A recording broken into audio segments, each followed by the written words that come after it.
Welcome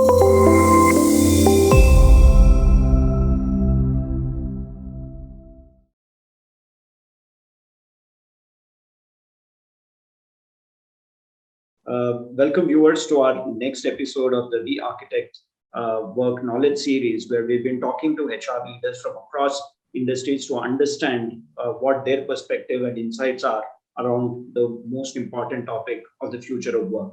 I am Dr. Karthik Nagendra. I'm the CMO of UpRaise. And today, my guest on the show is Megha Gupta. She's the Director HR with Fiserv, a company with over 3 decades of experience in fintech and payment leadership globally. They work across over 6 million merchant locations and with over 10,000 finance institutional clients globally as well. So I'm told they have about 45,000 employees who are working globally. So very interesting to know what they look into from a future of work perspective. So welcome, Megha. Thanks once again for your time. Pleasure is all mine, Dr. Karthik. I think very, very humble to be invited here and share my thoughts. So thank you so much. Our pleasure. Our pleasure. So Megha, like we were having the conversation, future of work is something which everybody is now focusing upon. And we recently did a global CHRO study around this theme. And one very interesting insight which came out was that over 77% respondents say that one of the key factors impacting motivation levels of employees is actually the feeling of disconnection from the company culture. We are now moving into remote or hybrid work environments. So with this background, how do you define a remote work culture, and how does one go about building that culture, especially when you have this hybrid or virtual environment? So great, and I think this is the most talked about topic, I would say, in 2021, and probably would be the most, at least in the first half of 2022, while organizations figure out, what do they want, as a go forward workplace strategy. So I'll say, Dr. Karthik, first of all, let's step back for all the audience to say what's even a culture, right? Now, culture is something that, an employee feels on a day in, day out, which means, there are organizations that feel, and when an associate feels that it's a very collaborative organization. And why do they say?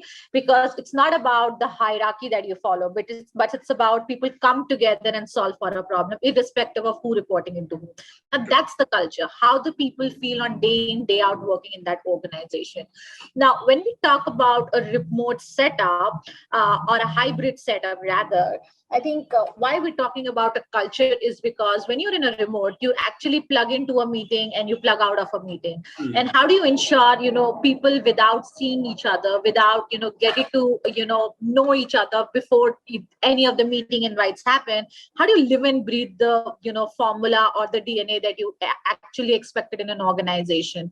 And I think that's why, culture has become a key factor for all the HR leaders to start to think about in a remote/hybrid setup, which means you have to go back to the drawing board, that even if, earlier you had collaboration in the same example as your culture, how do you make people experience that culture over a hybrid or a remote setup? Which means, how can you get the group of people talk to each other without walking to their desk, or without having an open door policy, or having to bring those collaborative tools to come together? Which means you'll have to invest into a little bit of technology so that people still can collaborate virtually over leveraging multiple tools to be able to experience that kind of a culture.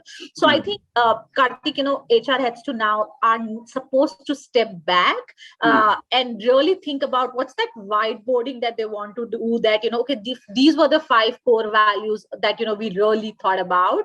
How will people experience that over virtual, live, hybrid, whatever shape and form that they want to do, so that people still experience that, on a real-time basis. Now, imagine a new hire got joined and you tell them, oh, this is the 5 values that we teach. He will be like, okay, fine. But how do you make them experience to say that, do you want to do a case study? Do you want to make them go and introduce themselves to a couple of mentors and the coaches? That really talks about openness culture. Yeah. Do you really want to think about introducing tools, which can help the individual feel that kind of a culture, to say, hey, this is an innovation culture. We have a portal where we get in more innovative ideas. Different way of solving the same challenge. Do you want to think about getting collaboration tools that you have, whether it's through, different tools, whether it's Microsoft Teams or multiple tools that you want to do?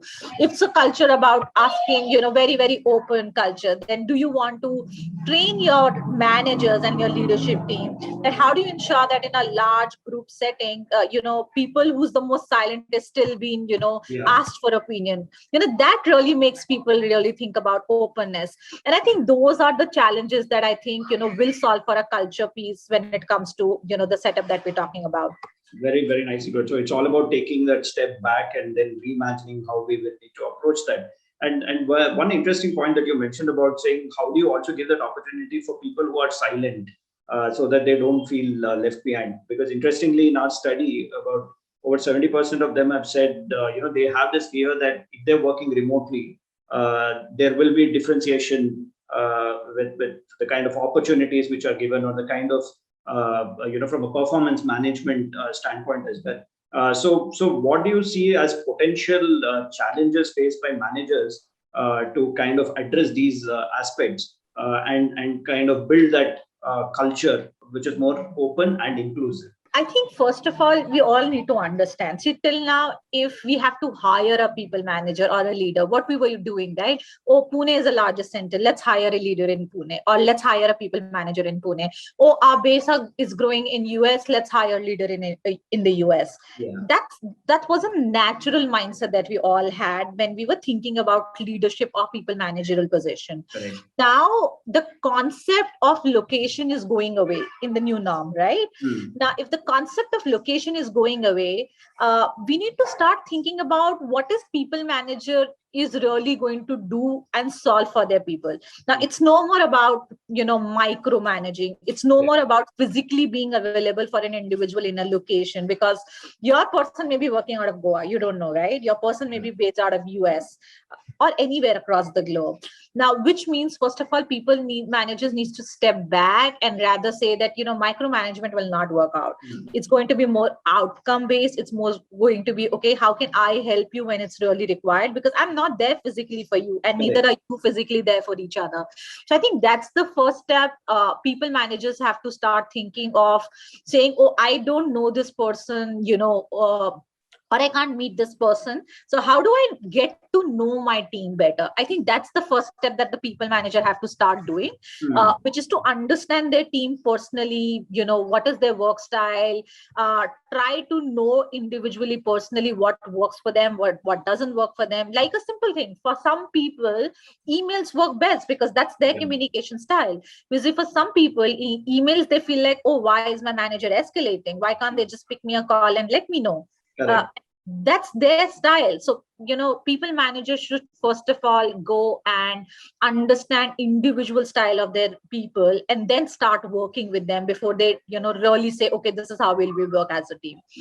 The second point as an organization is also fueling in what is a people manager competency. What do you really expect a people manager to?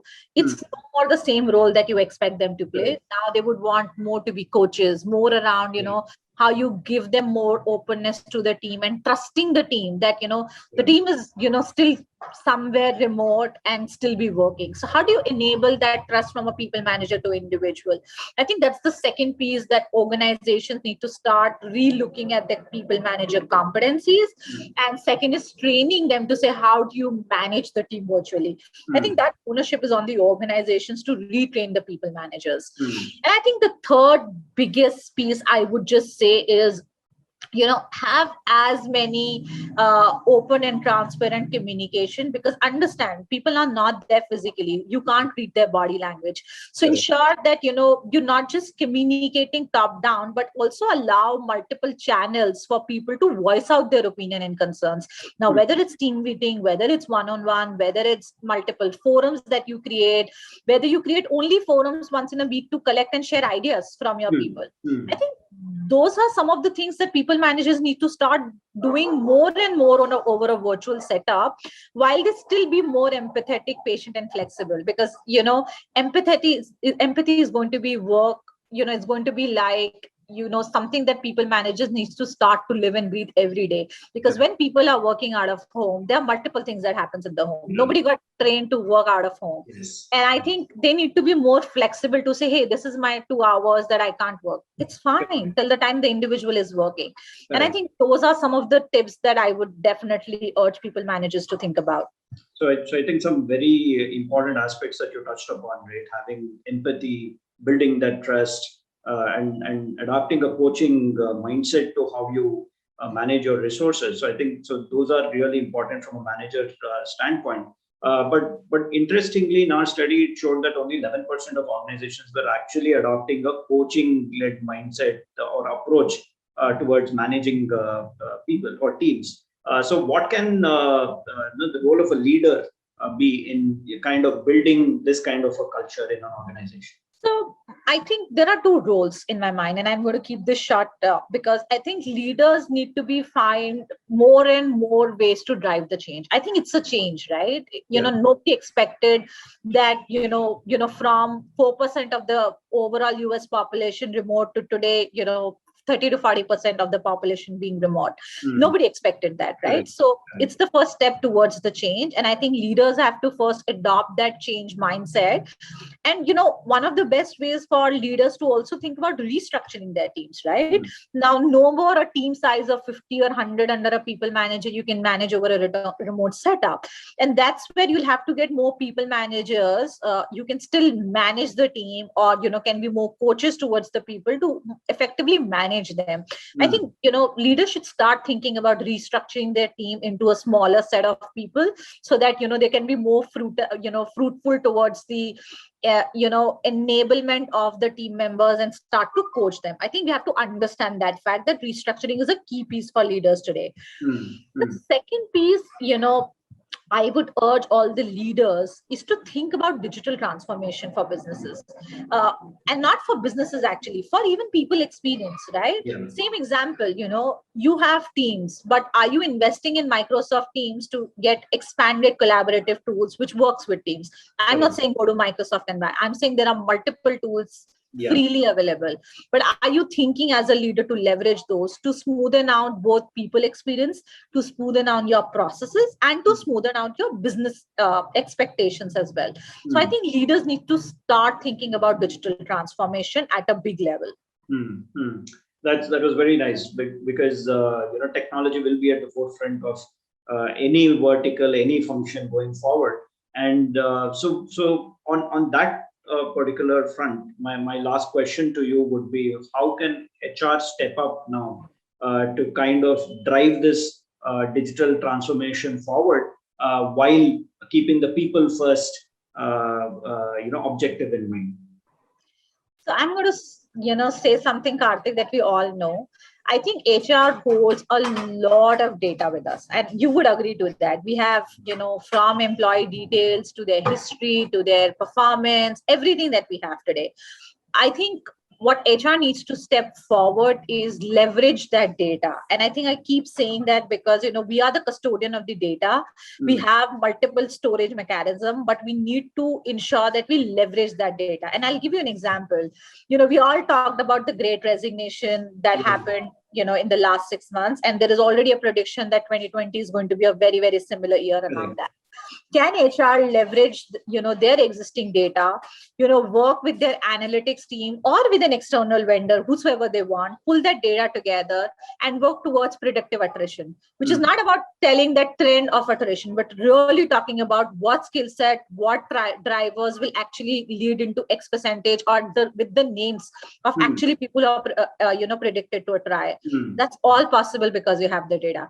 And imagine if you invest in that technology, what wonders you can do from an engagement standpoint, to talking about what skills should we proactively hire, to even talking about, hey, this guy is going to leave you in next 6 months. What do you want to do about this today?